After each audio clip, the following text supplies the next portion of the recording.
Kitchen में English बोलें। तवे को इंग्लिश में ग्रिडल बोलेंगे। बेलन को रोलिंग पिन कहते हैं। चाय की छलनी को टी स्ट्रेनर बोलते हैं। तंदूर को मड या क्ले ओवन बोलेंगे।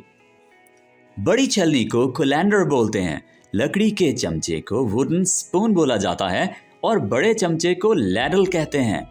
और बोतल खोलने का आला बॉटल ओपनर कहलाता है।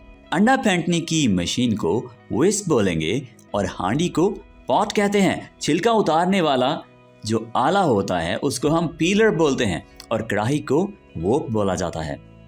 रोटी की टोकरी को ब्रेड बास्केट कहते हैं और खाने के कांटे को फॉर्क बोलते हैं। चाय की केतली को टी पॉट बोला जाता है जबकि टोके को क्लेवर बोलते हैं। दूध की बाल्टी को मिल्क कैन कहते हैं। मधानी को चर्निंग स्टिक बोलते हैं। चूल्हे को हर्थ बोलते हैं और आटे वाले ड्रम को फ्लावर कंटेनर बोलते हैं।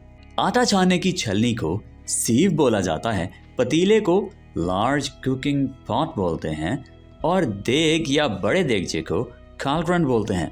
फूंकनी को ब्लोइंग पाइप कहा जाता है।